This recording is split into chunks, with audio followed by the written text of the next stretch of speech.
Hey all my Crimsonites, and welcome to the Crimson Cure channel, where we embrace our femininity, increase our womanly value, and celebrate our brothers. So join me on our feminine journey to learn, heal, and grow.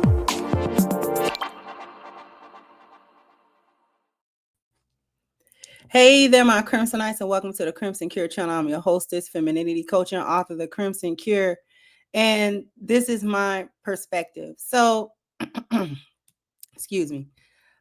This clip has been going viral of Anthony Mackie, who I actually really like Anthony Mackie's acting. Not only, for his role as like Captain America / Falcon, but also his other roles, his non-MCU roles. I really enjoy his acting. It's grown on me.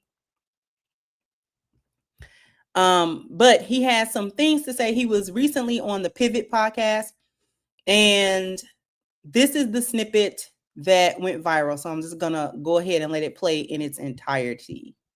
In the past 20 years, we've been living through the death of the American male. They have literally killed masculinity in our homes and our communities for one reason or another. But I raised my boys to be young men. And however you feel about that, you feel about that. Right.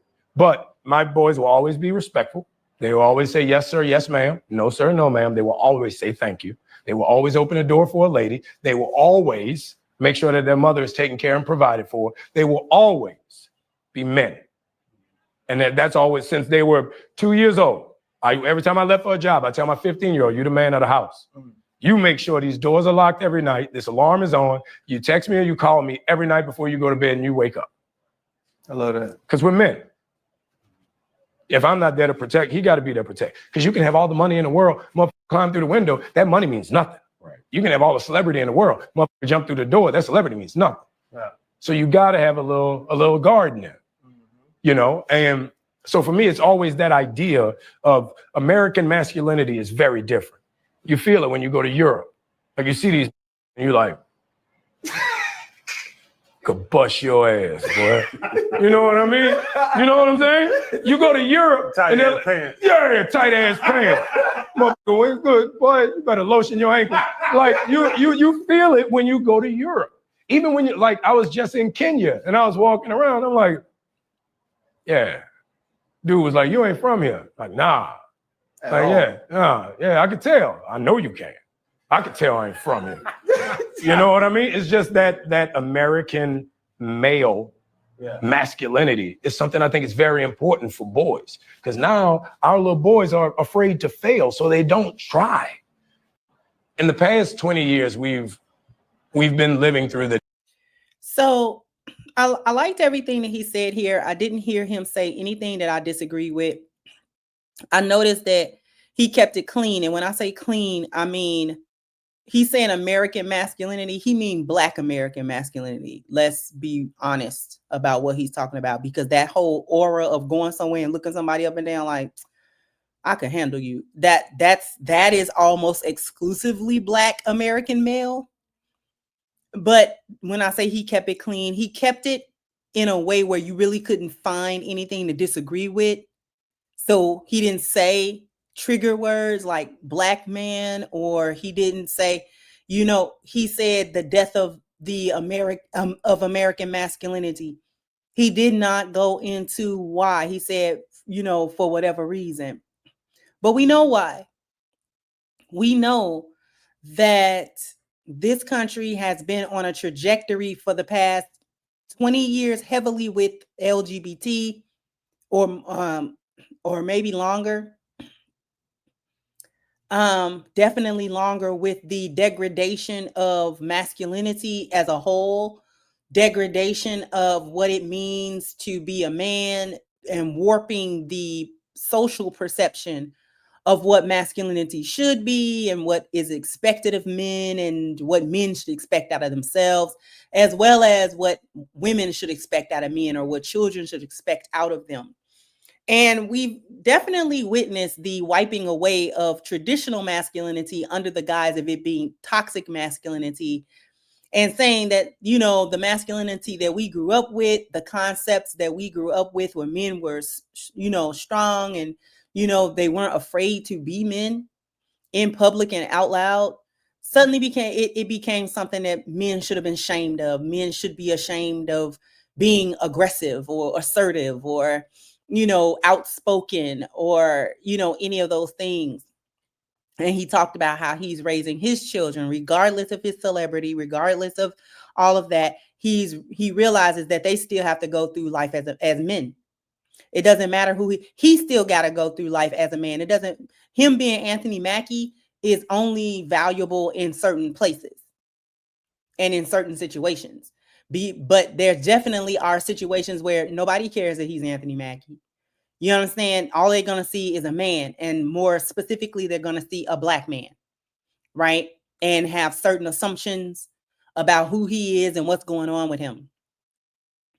I disagreed actually with nothing here. I think more Black men should talk about this from this perspective, because the so-called red pill space has gotten a bad connotation and a bad track record with it, regardless of whether you think it's justified or not. So this is why I'm saying I think it's important for not just celebrity Black men, but for masculinity to be spoken of positively without the attachment of so-called being in the manosphere or so-called being red pill. You understand what I mean? Even though I don't really see nothing wrong with red pill in general, still it's a trigger point to people, and it's a way to not listen to the concerns of men as it pertains to their socially acceptable masculinity and what that means now, right?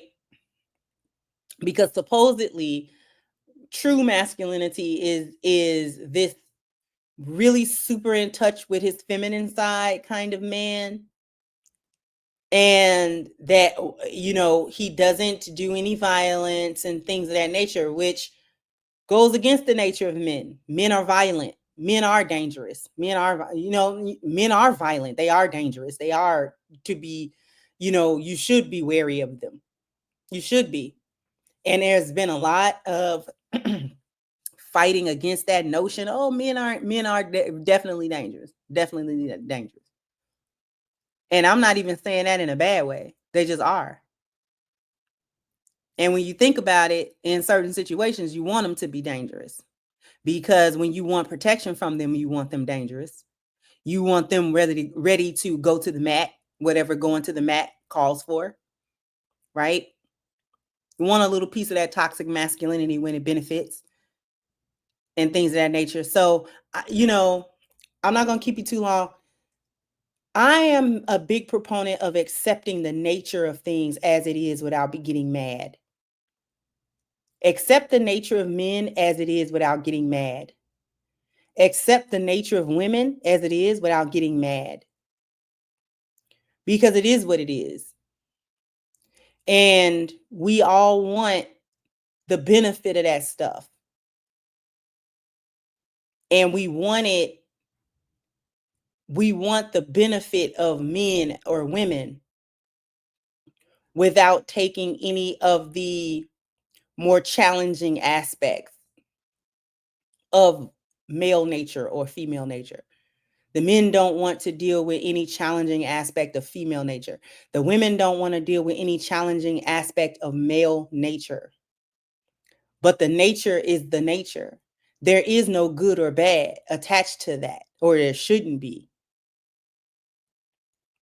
But the death of masculinity, that's why the reason I'm saying that is because when we attach good or bad to the nature of things, that's when we have an opportunity to get rid of it and to kill it. Masculinity has been able to be attacked because the nature of men was assigned the quality of bad. So once you assign the quality of bad to something, to the nature of a thing, then that's when you have permission to kill it. The nature of men is not bad. There are bad men. The nature of women is not bad. There are bad women. And I need people to know the difference between those statements. Just because male nature is neutral, it's neither good nor bad, it just is, doesn't mean that there's no such thing as a bad man. And it also conversely doesn't mean that there's no such thing as a good man. Same thing with female nature. The nature of a female is what it is. That doesn't mean that there's no such thing as a bad woman. And there also doesn't mean that there's no such thing as a good one. So, excuse me.